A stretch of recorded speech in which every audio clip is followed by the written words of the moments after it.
오늘은 퇴임 뒤 한국형 공중 및 미사일 방어 시스템과 KT모스의 한국형 탄도탄 작전 통제 소속 능계량 사업에 대해 알아보겠습니다.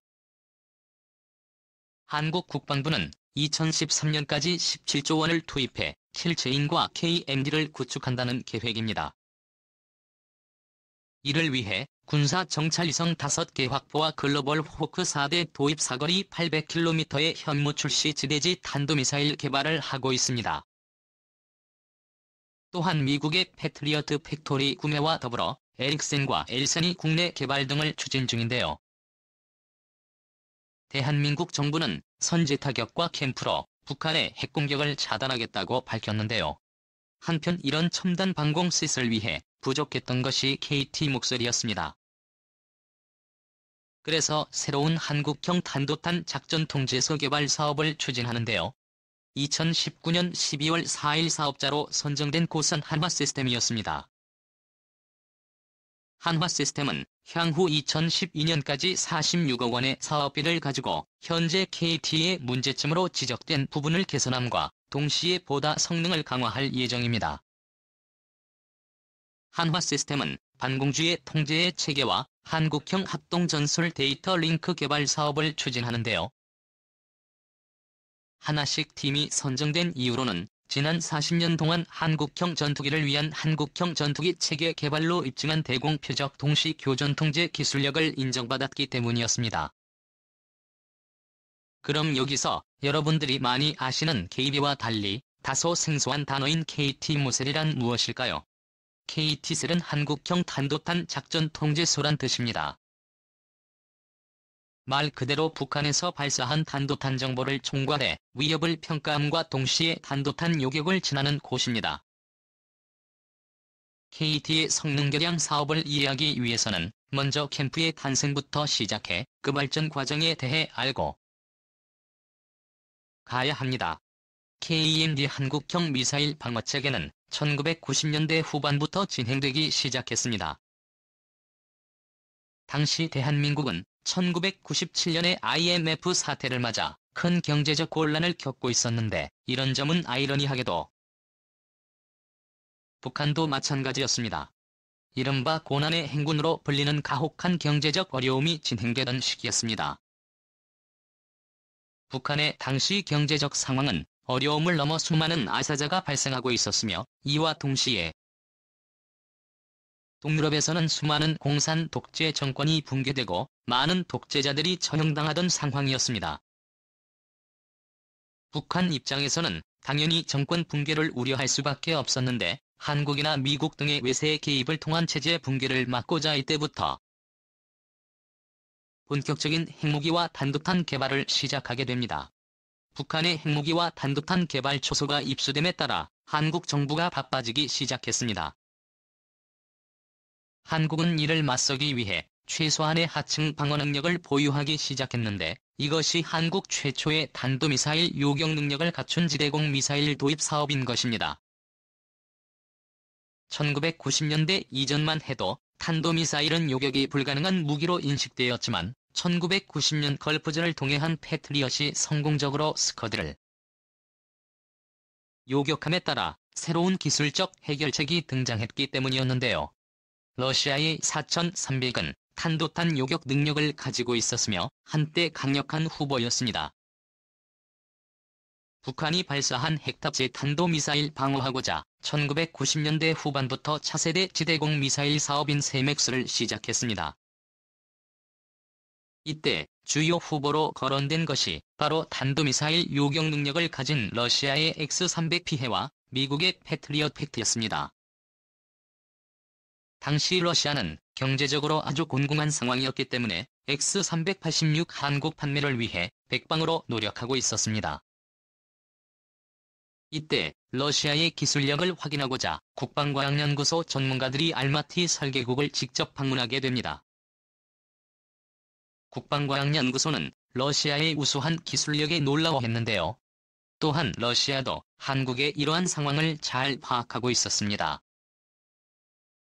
러시아는 한국에게 북한이 보유한 X-200의 지대공 미사일 시커 부품을 제공함으로써 계약에 대한 질을 불태웠습니다. 또한 이것이 향후 한국형 전자전체계에 큰 기여를 하게 되는 역할을 합니다. 국방과학연구소는 러시아의 우수한 기술력과 높은 기술 제공에 감탄해 S-300 필름 도입을 강력히 주장하였습니다.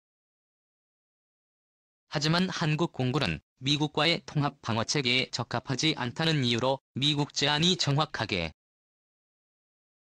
말해서는 독일에서 중고 패트리엇 100포대를 2008년에 도입하게 됩니다. 그러나 세맥스 사업은 결코 헛되지 않았습니다. 국방과학연구소가 알맞은 설계국과 접촉하는 과정에서 M3인 현재 천공지대공 미사일의 공동 개발이 탄생되었기 때문입니다. 또한 미군 80 슈퍼 그린 파인 레이더로 지난 2018년 12월 27일에 정식으로 2대가 주문되었습니다. 2008년도에 독일에서 수입한 8대 패트리엇 방공포대가 가동됨과 동시에 주한 미군이 패트리엇 포대를 추가로 배치한 덕분에 제한적이긴 하지만 당장 미사일 방어망을 가동시킬 수 있게 되었습니다. 그러나 당시 한국군이나 미국의 패트리엇 지대공 미사일은 각각 독립된 형태로 운용되는 것이 문제였습니다. 이를 종합적으로 관리 및 통제하는 지휘체계가 필요로 했는데요. 한국은 2010년 9월 한국국방연구원과 미국 국방부 산하미사일방어고 MD가 퇴임 뒤 공동연구를 위한 약정서를 체결하고 본격적인 연구를 개시하였습니다. 당시 한국 공군과 취단은 내부적으로 미국의 탄도미사일 조기경보위성인 DSP의 도움을 받을 계획이었습니다. 하지만 한국은 수출에 의존하는 국가인 것을 빌미로 중국과 러시아가 강력히 반대하고 나섰는데요. 이로 인해서 미국의 MD에 한국이 참여하지 못하게 됩니다. 중국과 러시아는 한국에 군사적으로 미국의 MD 시스템을 도입 못하게 방해하면서 어쩔 수 없기에 한국이 독자적으로 개발하도록 정치적으로 압력을 가해 이룹니다. 한국형 미사일 방어 체계가 가동되기 위해서는 독자적으로 북한의 탄도탄을 조기에 탐지하고 이를 분리할 수 있는 탄도탄 조기 경보 레이더가 반드시 필요했습니다. 한편 이와 맞물려 2010년에 프랑스와의 경쟁에서 승리한 이스라엘의 엘타사제 그린 파인 레이더 블록이 모델 2대가 발주되어 2012년 10월 5일에 2호기 도입을 완료합니다. 그리고 뒤이어 2호기는 2013년 2월에 도입이 완료되어 각각 출국과 충남 지역에 배치되었습니다. 당시 한국이 도입한 그린 파인 레이더에 대해 일반 언론들은 이를 깎아내리기 바빴는데요. 초창기 나온 그린 파인 레이더의 재원으로만 보도하고 탐지거리가 500특급이라고 잘못 언급하는 경우가 많았습니다. 돈으로 군사무기 배치형이나 블록 본능에 따른 성능이 확연한 차이가 나는데 이런 검증 없이 보도됐다는 것이 한심할 뿐입니다. 우리나라 대표 자동차인 소나타도 1985년에 첫 탄생해서 현재까지 한국의 대표 세단으로 자리 잡고 있는데요. 하물며 첨단 군사무기를 초창기의 모델이나 10년 전 모델의 성능 재원을 그대로 여과 없이 보도하면서 성능이 부족하다고 여론몰이를 하는 것이 안타까운 부분이긴 합니다. 1985년산 소나타의 성능을 현재의 가격으로 구매한다고 하면 과연 그런 구매 방법을 어느 누가 좋아할까요? 정확하게 국민들에게 알 권리를 보장해 그것이 중요하다고 생각합니다. 다시 본론으로 돌아와서 현재 한국이 도입한 그린 파인 레이더의 탐지거리는 800km 이상이며 충남 지역에서 북한 자강도나 함경북도 지역까지 모두 감시할 수 있습니다. 그리고 추가로 2대의 슈퍼 그린 파인이 2018년에 주문되었습니다. 지금 보시는 영상은 한국 공군의 MCC 중앙방공통제소의 모습입니다. KT 모델은 현존하는 MCC를 기반으로 급조된 체계이기에 전체적인 구성과 형태 면에서 MCRC와 거의 동일합니다. 그렇기 때문에 한국의 KMB가 온전히 제대로 된 성능을 발휘하기 위해서는 제대로 된 감시 체계가 구축됨과 동시에 한국군의 전체적인 탄도탄 요격 체계를 지휘할 수 있는 KT 모색이 필요한 것입니다. 그런데 모든 방산 무기 시스템 개발이 그러하듯이 처음부터 쉽지만은 않은 사업이었습니다. 특히 한국은 정치적으로 미국이 주도하는 ND 체계에 참여하지 않는다는 독자성을 강조하기 위해서 대외적으로 알릴 필요가 있었는데요. 그래서 국내의 사례업체인 삼성 SDS를 통해 KT 모델을 구축하도록 했습니다.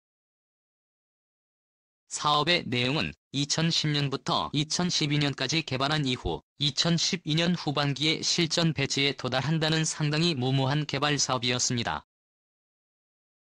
그나마 다행스러운 점은 당시 국내 업체들이 공군의 MCRG를 독자적으로 구축하는 데 성공했다는 점입니다. 그래서 공군의 MC 체계를 기반으로 탄도탄 대응 체계가 급조되었지만 2012년 8월에 수행된 KT 모델에 대한 1차 시험 평가 당시에 206개 항목 중에 핵심 4개 항목이 기준 미달로 전력화 부적합 판정을 받았습니다. 당시 지적된 문제로는 적탄도미사일의 발사 및 낙하 지점을 파악해 제시하는 능력, 해군 세종대왕급 이지스함에게 경고 및 요격 정보 메시지를 전달하는 능력, 적탄도미사일을 요격하는 아군 패트리엇 요격부대의 요격과 임무 데이터 전송하는 능력, 다수의 탄도미사일 표적을 통합적으로 분석하는 능력이 부족했었는데요. 공군과 삼성 SDS는 문제 수정 작업에 들어가 대부분의 문제를 해결할 수 있었지만 너무 빠른 개발과 배치 요구로 인하여 잡다한 운용상의 문제점은 피할 수 없었습니다. 그럼에도 북한의 탄도탄 위협이 워낙 강력했으므로 약간의 문제를 각오하고 2014년 12월 1일부터 본격적으로 가동되기 시작하였습니다. 캠프 핵심인 KT 모델은 탄도미사일 조기 경보 레이더를 통해 탐지 및 식별된 탄도미사일 위협을 전파함과